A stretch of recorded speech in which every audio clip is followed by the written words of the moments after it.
예수 그리스도를 통해서 하늘의 문이 우리 가운데 열렸고, 백성들은 그 하늘 문을 통해서 이제 하나님의 음성을 듣고 하나님과 교제하는 자리에 이르게 되었습니다. 특별히 성경을 기록한 사도 요한, 그들은 성경을 기록할 수 있는 특별한 직분을 받은 사람들인데, 그들에게 하나님께서 이제 말씀하신 새로운 비전, 새로운 계시를 그들에게 주시려고 하는 것이 이제 4장부터 시작이 됩니다. 1장과 3장과 다른 하늘의 계시입니다. 그래서 오늘 본문에 이리로 올라오라 1절에 그랬고, 그 후로 마땅히 일어날 일들을 내가 내게 보이리라 하시더라. 마땅히 일어날 일을 보일 수 있는 분은 오직 전능하신 하나님이십니다. 하나님 한 분뿐입니다. 인간은 내일 일을 알 수가 없습니다. 사람이 일을 계획할지라도 그 모든 길을 인도하시는 분은 하나님이시기 때문에 인간은 계획은 세우지만 내일에 무슨 일이 일어날지, 어떤 상황이 될지 알 수 없는 것이 인생입니다. 그러나 살아계신 하나님은 영원하시고 전능하신 하나님이시기 때문에 하나님만이 장차 될 일을 말할 수 있는 유일하신 분이시다, 그렇게 볼 수가 있습니다.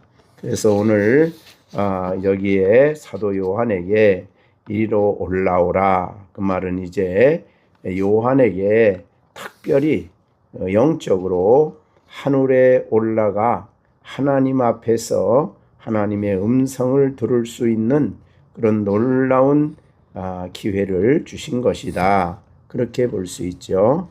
그래서 이후에 마땅히 일어날 일들을 내가 내게 보이리라. 이것은 사도들에게 주신 특별한 사도의 직분이라 그랬습니다. 아무에게나 이 계시를 준 것은 아니고, 이들은 성경을 기록할 그런 권세와 그런 위치에 있는 사도들이기 때문에 하나님께서는 특별히 반모섬에서 기도하고 있는 사도 요한에게 이와 같이 놀라운 하늘의 계시를 보게 하신 것이다, 그렇게 볼 수 있습니다. 육신을 가진 인간은 누구도 하늘의 계시를 볼 수가 없는데, 이제 하나님의 고난받는 교회들을 위하여 하나님은 이렇게 특별히 요한을 사용하셔서 장차 되어질 일에 대한 계시를 주시고 계신 것입니다. 그런데 2절에 내가 곧 성령에 감동되어 여기가 이제 하나님이 보좌와 관련된 계시를 주실 때에 성령에 감동되었다라고 말씀하고 있습니다. 사도들에게 주신 특권이죠. 성령에 감동되지 않으면 이 하늘의 놀라운 계시를 감당할 수가 없습니다. 그래서 하나님은 그 하나님이 앞으로 주실 여러 가지 계시를 받게 하기 위해서 그에게 성령의 감동을 주셨다, 이렇게 볼 수가 있습니다.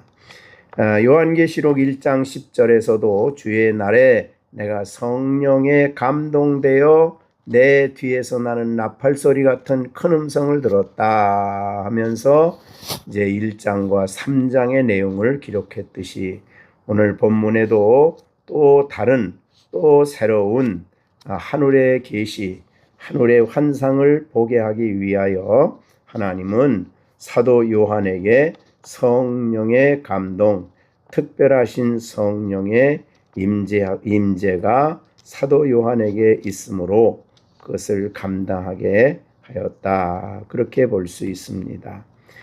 그래서 이제 그가 성령에 감동되었을 때에 그에게 보여주신 내용입니다.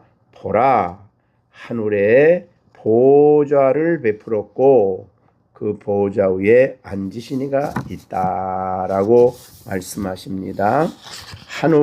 하늘의 보좌, 정말 하나님 장차 물론 이제 우리가 들어갈 영광스러운 나라지만 사도 요한에게 이렇게 성령의 감동으로 하늘의 보좌를 미리 보여주신 것입니다. 요한계시록에는 땅에 있는 보좌를 말하지 않고 하늘에 있는 보좌를 계속 이야기하십니다. 그래서 계시록 14장 1절부터 11절까지 해서 보좌라는 단어가 14번이 반복이 됩니다.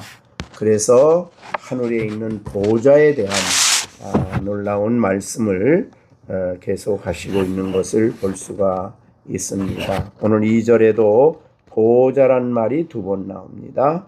보라, 하늘에 보좌를 베풀었고 그 보좌 위에 앉으신 이가 있었다라고 말씀하고 있습니다. 보좌라 그러면 한 나라의 제왕이 앉아 있는 곳을 대개 보좌라 그럽니다.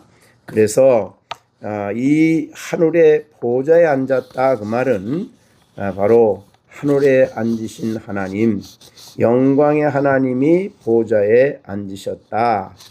그렇게 볼 수가 있는데 이 영광스러운 보좌를 보여주신 중요한 이유는 사도 요한에게, 지금 사도 요한은 당시 로마 제국의 황제가 보좌에서 선언한 그 판결대로 지금 반모섬에 가서 귀양살이를 하고 있었습니다. 뿐만 아니라 그 당시에 예수 믿고 구원받은 모든 교회가 이렇게 고난과 박해 속에 있었습니다. 엄청난 박해를 겪고 있었는데, 그러나 이 박해를 받고 있는 요한, 또 박해를 받고 있는 이런 교회에게 하나님이 이 보좌를 보여주시는 중요한 목적이 있습니다. 그 말은 땅에 왕들의 권세가 있어서 일시적으로 교회를 박해하고 믿는 사람들을 박해하는 일이 일어나고 있지만, 그러나 두려워하지 마라. 진정한 보좌, 땅과 하늘의 모든 것을 통치하시는 영원한 보좌가 하늘에 있다라는 것을 하나님의 백성들에게 보여주시는 것입니다. 우리가 다니엘서 4장에 보면 바로 이것에 대한 중요한 교훈을 주십니다. 다니엘 시대에 느부갓네살 왕이 꿈을 꾸게 되지요. 그 꿈을 꾸고 도저히 무엇인지 해석할 수 없을 때에 다니엘을 통해서 그 꿈 해석을 하게 됩니다. 큰 나무가 있었는데 하늘에서 내려온 천사가 나무를 베라. 그래서 나무를 다 베었고 그루터기만 남아 있는데 그 그루터기 위에 이제 쇠사슬로 묶어라. 이런 환상을 보게 됩니다. 무슨 뜻인지 알 수가 없었죠. 그래서 다니엘을 불러서 너는 하나님의 신에 감동된 사람인데 네 꿈을 좀 해석해라 라고 말씀을 하십니다. 왕의 그 꿈 이야기를 들은 다니엘은 하나님의 신의 감동으로 해석을 합니다. 왕이여, 그루터기가 된 것은 왕입니다. 왕이 교만하여 세상 권세를 가지고 있다고 영원하신 하나님이 참 보좌에 앉으신 영원한 왕이신데 그 하나님 앞에서 겸손하지 아니하고 세상 나라를 자신이 만들었다고 생각하는 이 모든 그릇된 생각 때문에 하나님이 왕을 심판할 겁니다. 그래서 왕이 짐승이 되어서 마치 풀을 뜯으면서 짐승인 것처럼 지나게 될 것인데 일정한 시간이 지나고 나면 하나님이 다시 제정신이 돌아와 한 나라를 바벨론을 다스리게 할 때에 왕은 그제서야 진정한 영원한 왕은 하나님이라는 것을 알게 될 겁니다. 라고 해석을 합니다. 과연 그대로 되었습니다. 그래서 정말 느부갓네살은 마치 자신이 짐승인 줄 알고 정신이 짐승같이 되어서 결국 왕궁에서 쫓아내서 들에서 풀을 뜯으며 풀을 먹으며 살게 되는 그런 모습을 볼 수가 있는데, 그가 나중에 어느 때 그랬냐면 자신의 왕국을 보면서 이 모든 왕국의 화려함이 내가 만들었다라고 말할 때에 즉시로 제정신을 잃어버렸습니다. 그리고 마치 자기가 짐승같이 생각이 되어 쫓겨났는데, 나중에 그가 깨달았습니다. 눈을 들어 하늘을 바라보며 과연 하나님이 온 세상을 다스린다고 고백을 하게 됩니다. 그래서 소처럼 풀을 뜯던 그가 이제 제정신이 돌아왔지요. 그래서 7대를 지난 다음에 그가 정신이 돌아와서 하나님 앞에 겸손한 심령이 될 때에 제정신이 돌아오게 된 것입니다. 그렇게 하고 난 후에 그가 다시 왕이 되어서 나라를 다스리게 되었다. 그 내용인데, 그 내용을 말하면서 그는 느부갓네살이었지만 하늘의 하나님을 찬양하며 다니엘 4장 37절에 칭송하며 경배하노니 그의 일이 다 진실하고 그의 행하심이 의로우며 교만하게 행하는 자를 그가 능히 낮추신다 라고 그가 고백을 합니다. 이병 왕이었지만은 이와 같이 그는 다니엘서를 하면서 깨달은 것은 지극히 높으신 하나님이 세상 나라를 다스리신다, 이거를 깨닫게 하기 위한 하나님의 섭리였습니다. 오늘날 우리가 살아가는 이 세상도 저희들이 다 왕이 되어 권력을 잡고 제 맘대로 다 하는 것 같지만은, 진정으로 우리가 알아야 될 것은 지극히 높으신 하나님이 세상 나라를 다스리신다, 이 믿음을 우리가 가져야 될 것입니다. 그렇게 될 때에 바로 우리 신앙인들은 지금 우리가 마치 초대교회가 바울 사도 요한이 있었을 때에 온 교회가 박해 속에 있을 때에 세상 로마 제국의 황제가 최고의 권력자고 능력자고 모든 것을 주관한다고 생각할 것 같지만은 아니다. 너희 그리스도인들은 이런 어려움 속에서 눈을 열어 하늘을 보고 하늘에 있는 보좌를 보아라. 그 보좌에 앉으신 영원하신 하나님이 온 세상과 온 우주를 통치하시고 다스리신다 라는 것을 보여주시기 위해서 오늘 이제 4장에서 그렇게 보좌란 말을 계속 반복하고 계십니다. 오늘 이 세상을 살아가는 우리들은 눈을 들어 이 보좌를 바라보아야 되겠습니다. 세상 나라 왕이 아무리 자기가 권력이 있는 것 같지만은 정말 얼마나 어리석은지 모릅니다. 정말 세상 나라를 다 자기 마음대로 할 수 있고 자기 권력대로 할 수 있다고 생각하지만, 그러나 때가 되면 하나님의 공의로운 심판이 있게 되는 것을 알지 못하고 저렇게 거짓과 죄악과 악으로 치우치는 이 어리석음을 우리가 보게 됩니다. 그러므로 하나님 백성들은 이러한 때에 세상의 왕들을 바라보고 낙심하지 말고 영원하신 하나님이 온 세상을 통치하시고 다스리시고 이 어려움 속에서도 분명히 하나님의 섭리와 뜻이 있다는 것을 기억하고 우리들이 깨어 하나님 앞에 기도하며 하나님의 뜻을 분별하며 하나님 백성으로 바로 살아가는 우리가 되고, 누구도 두려워하지 않고 누구 때문에도 불안해하지 않고 오직 하나님께 보좌 앞에 나아가 기도하고 하나님이 어떤 분인가를 바르게 알고 살아가는 우리가 돼야 될 것입니다. 이것이 그리스도인들에게 주시는 진정한 위로다. 그렇게 볼 수가 있습니다. 그러면 2절, 3절에서 보호자에 앉으신 이에 대한 설명을 하십니다. 하나님에 대한 설명인데 하나님은 사실은 이것은 비유지요. 하나의 비유인데 여기 3절에 보면 앉으신 이의 모양이 벽옷과 홍보석 같다란 말은 비유입니다. 비유. 사실은 하나님을 어떤 것으로도 표현하기에 부족합니다. 그래서 우리가 알아듣게 하기 위하여 비유를 가지고 설명하는 것인데 앉으신 이의 모양이 벽옥, 홍보석 같고 무지개가 있어 보좌에 둘렸는데 그 모양이 녹보석 같더라. 그래서 보좌에 앉으신 주님에 대한 세 가지 비유가 나옵니다. 벽옥, 홍보석, 녹보석 이렇게 셋으로 기록되어 있습니다. 그럼 벽옥은 뭐냐?